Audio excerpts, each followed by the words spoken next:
एक धोबिन लोगों के कपड़े धोती थी। ये काफ़ी ईमानदार थी। इसकी ईमानदारी के चर्चे पूरे इलाके में मशहूर थे। जब ये कपड़े धो रही होती, इसमें से जो भी चीज़ निकल आती तो ये इसके मालिक को पहुंचा देती। इसकी ईमानदारी काफ़ी अमीर लोगों तक भी जा पहुंची। वो भी इसे अपने कपड़े धोने के लिए भेजा करते थे, जिसमें बादशाह और वज़ीरों के भी कपड़े शामिल होते थे। एक बार ये कपड़े धो रही थी तो इसे एक कमीज़ में से एक हीरे की अंगूठी मिली जो काफ़ी कीमती थी। ये देखकर हैरान रह गई और सोचने लगी कि ये कमीज़ किसकी होगी। फिर इसे याद आया कि ये कमीज़ बादशाह के वज़ीर की है। चलो, इसने सोचा कि सुबह होते ही ये अंगूठी बादशाह के वज़ीर को जाकर दे आऊँगी। फिर इसने अंगूठी को अपने दुपट्टे में बांध लिया। रात हुई तो इसके खावंद की तबीयत ख़राब हो गई। सुबह सवेरे ये अपने खावंद को हकीम के पास ले आई। हकीम ने कहा कि कुछ दिनों तक अपने खावंद का इलाज करवाने के लिए मेरे पास आते रहना। फिर ये अपने खावंद को घर ले आई और इसकी ईमानदारी में मसरूफ़ हो गई। अब इसे याद भी ना रहा कि मैंने वज़ीर को अंगूठी देनी है। इधर जो वज़ीर था, ये चाहता था कि बादशाह मेरी तरफ ज़्यादा तवज्जो दे और मुझे अपने ख़ास बंदों में शामिल कर ले। इसलिए वज़ीर ने बादशाह की अंगूठी चुरा ली। बादशाह को ये अंगूठी इसके वालिद मरहूम की तरफ से दी गई आखिरी निशानी थी। अब बादशाह एक दिन अपने कमरे में आया और आकर देखा कि अंगूठी इसके कमरे से गायब है।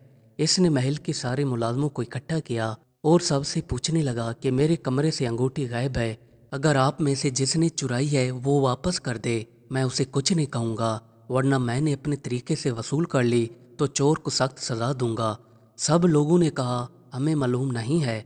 फिर उसी वज़ीर ने बादशाह से कहा कि बादशाह सलामत, आप पूरे मुल्क के अंदर ऐलान कर दो कि जो भी अंगूठी ढूंढ कर लाएगा उसे 2000 सोने की अशरफियाँ दी जाएंगी। अब बादशाह की तरफ से पूरे मुल्क के अंदर ऐलान होने लगा। पूरे मुल्क में बादशाह की अंगूठी की धूम मच गई कि बादशाह की अंगूठी जो भी ढूंढ कर देगा उसे माला माल कर दिया जाएगा। इधर बादशाह का वज़ीर घर आया और आकर अपनी बीवी से कहने लगा कि मेरी कमीज़ कहाँ है। तो उसने कहा वो तो मैंने धोबन को धोने के लिए दे दी थी। वज़ीर माथा पकड़ कर बैठ गया और बीवी से कहा कि इसमें तो बादशाह के हीरे की अंगूठी थी जो मैंने चुराई थी, ताकि बादशाह को वो अंगूठी जाकर दूंगा और वो खुश होंगे और वो मुझे अपने ख़ास बंदों में शामिल कर लेंगे। वज़ीर की बीवी कहने लगी मुझे क्या मालूम था कि उसमें तुम्हारी चोरी की हुई अंगूठी थी। पहले बता देते तो उसमें से मैं अंगूठी निकाल लेती। अब तो सूट मैंने धोबन को धोने के लिए भेज दिया है और पूरे मुल्क के अंदर ऐलान भी हो रहा है। इसको तो ऐलान का भी पता चल गया होगा। वो तो बादशाह को खुद आकर अंगूठी देकर इनाम भी लेगी और तुम्हारी हकीकत भी बता देगी। फिर बादशाह तुम्हें सज़ा देंगे।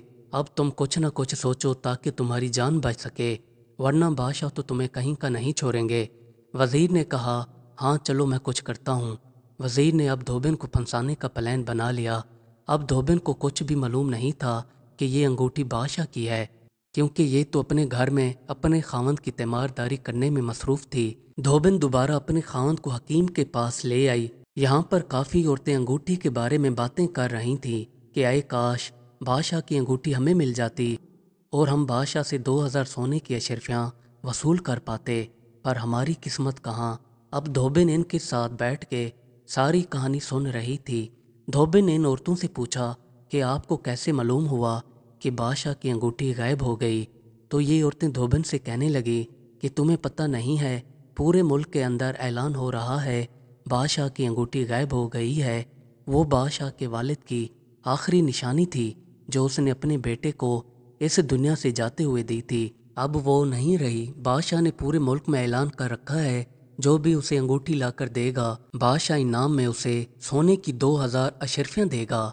धोबिन अब सारा किस्सा समझ चुकी थी कि पूरी कहानी क्या है, क्योंकि जो अंगूठी उसको वज़ीर की जेब से मिली थी ये वही अंगूठी थी जो बादशाह की गायब हो चुकी थी।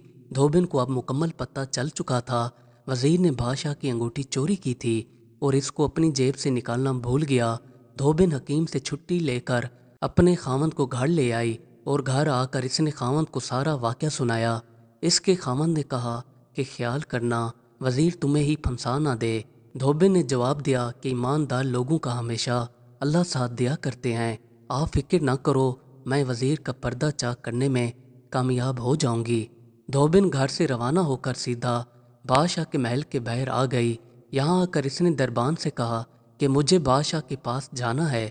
بادشاہ کا تخت لگا ہوا تھا، بادشاہ لوگوں کے مسائل حل کر رہا تھا۔ دربان نے جا کر بادشاہ سے کہا کہ آپ سے دھوبن ملنے آئی ہے۔ بادشاہ نے دربان سے کہا اسے اندر آنے دیا جائے۔ دھوبن اب بادشاہ کے سامنے کھڑی تھی۔ دھوبن نے آ کر بادشاہ کو انگوٹھی پیش کر دی۔ بادشاہ نے جیسے انگوٹھی دیکھی تو کافی خوش ہوا اور دھوبن سے کہا کہ تمہیں یہ انگوٹھی کہاں سے ملی؟ دھوبن نے جواب دیا اکثر میرے پاس آپ کے محل سے کپڑے دھونے کے لیے آتے رہتے ہیں۔ ایک دن میں کپڑے دھو رہی تھی تو اس میں سے مجھے کوئی چیز ہاتھ پر لگی تو میں نے جیسے جیب کے اندر دیکھا تو وہ یہ انگوٹھی تھی جو میں آپ کو واپس لوٹانے آئی ہوں۔ بادشاہ نے کہا کہ یہ انگوٹھی کس کی قمیض کی جیب سے نکلی تھی؟ دھوبن نے کہا کہ یہ آپ کے وزیر کی قمیض کی جیب سے نکلی تھی۔ وزیر وہاں پر موجود تھا۔ بادشاہ نے وزیر سے کہا یہ انگوٹھی تم نے چرائی تھی؟ وزیر کہنے لگا کہ بادشاہ سلامت، میں تو کافی سالوں سے آپ کے ساتھ ہوں، میں یہ انگوٹھی کیسے چرا سکتا ہوں؟ اب آپ ہی بتائیں۔ کافی دنوں سے پورے ملک میں اعلان ہو رہا ہے کہ بادشاہ کی انگوٹھی جسے ملے وہ آ کر دے جائے، پر دھوبن اتنے دن کہاں تھی جو اسے اب یاد آیا؟ مجھے تو لگتا ہے اس دھوبن نے کسی چور سے یہ انگوٹھی لی ہے اور اس کو کہا ہوگا کہ میں یہ الزام وزیر کے اوپر ڈال دوں گی اور میری بات یہ مان بھی لیں گے۔ دھوبن کہنے لگی بادشاہ سلامت، میرا خاوند کافی دنوں سے بیمار تھا، میں اسے حکیم کے پاس کافی دنوں سے علاج کے لیے لے جا رہی تھی، میں تو اپنے گھر سے باہر ہی نہیں نکل رہی تھی جو اعلان سنتی، میں اپنے خاوند کی تیمارداری میں مصروف تھی۔ یہ بات تو مجھے حکیم کے پاس جا کر معلوم ہوئی، وہاں پر کچھ عورتیں ایک دوسرے سے انگوٹھی کے بارے میں باتیں کر رہی تھیں جو میں نے سن لیں۔ میں تو پہلے یہ سمجھ رہی تھی کہ یہ انگوٹھی میں وزیر کو جا کر دوں گی، پھر مجھے انہی عورتوں کی باتوں سے معلوم ہوا کہ چور کون ہے، اس لیے میں سیدھا یہ انگوٹھی وزیر کو دینے کی بجائے آپ کو دینے آئی ہوں۔ اگر آپ کو میری بات پر یقین نہیں ہے تو آپ حکیم کو بلا کر پوچھ لیجئے کہ میں کتنے دنوں سے اپنے خاوند کے علاج کے لیے جا رہی ہوں۔ بادشاہ نے اسی وقت حکم دیا کہ حکیم کو میرے پاس پیش کیا جائے۔ کچھ ہی دیر میں حکیم آ گیا۔ حکیم نے آ کر بادشاہ سے کہا کہ جی یہ بات سچ ہے، کافی دنوں سے اس کا شوہر بیمار تھا، یہ اپنے خاوند کے ہمراہ میرے پاس علاج کے لیے آ رہی تھی۔ اب وہاں پر موجود کافی لوگوں نے دھوبن کے حق میں گواہی دینا شروع کر دی کہ بادشاہ سلامت، یہ بات پورے علاقے میں مشہور ہے کہ یہ دھوبن ایماندار ہے، جس کسی کے کپڑوں میں سے جو چیز نکلتی ہے یہ ان کو واپس کر دیتی ہے۔ پھر دھوبن کہنے لگی بادشاہ سلامت، ہمیں آخرت والے دن اپنے پروردگار کو بھی منہ دکھانا ہے کہ اس دنیا میں ہم کیا کام کرتے رہے ہیں۔ بادشاہ اب ساری کہانی سمجھ چکا تھا۔ بادشاہ نے اسی وقت سپاہیوں کو حکم دیا کہ وزیر کو گرفتار کر لو۔ وزیر کو اسی وقت گرفتار کر لیا گیا تو بادشاہ نے وزیر سے کہا کہ اب تم ٹھیک ٹھیک بتاؤ، تم نے انگوٹھی کیوں چرائی تھی؟ تو وزیر کہنے لگا کہ بادشاہ سلامت، میں آپ کی توجہ اپنی طرف کرنا چاہتا تھا، میرا کوئی ارادہ نہیں تھا، اور بعد میں یہ انگوٹھی میں آپ کو ہی دینا چاہتا تھا اور آپ سے انعام بھی وصول کر لیتا، مجھے معاف کر دیجئے۔ بادشاہ نے کہا کہ چوری ہمیشہ چوری ہوتی ہے۔ بادشاہ نے حکم دیا وزیر کو لے جا کر قید خانے کے اندر ڈال دو۔ بادشاہ دھوبن کی ایمانداری سے کافی خوش ہوا اور دھوبن کو 2000 سے بڑھا کر 5000 سونے کی اشرفیاں دے دیں۔ دھوبن یہ اشرفیاں لے کر گھر چلی آئی اور آ کر اپنے خاوند سے کہا اب ہمارے برے دن ختم ہو گئے، آج سے ہمارے اچھے دن شروع، یہ دیکھو میری ایمانداری کا صلہ مجھے مل گیا۔ مزید اچھی ویڈیوز دیکھنے کے لیے ہمارے چینل کو سبسکرائب کر لیں۔ شکریہ۔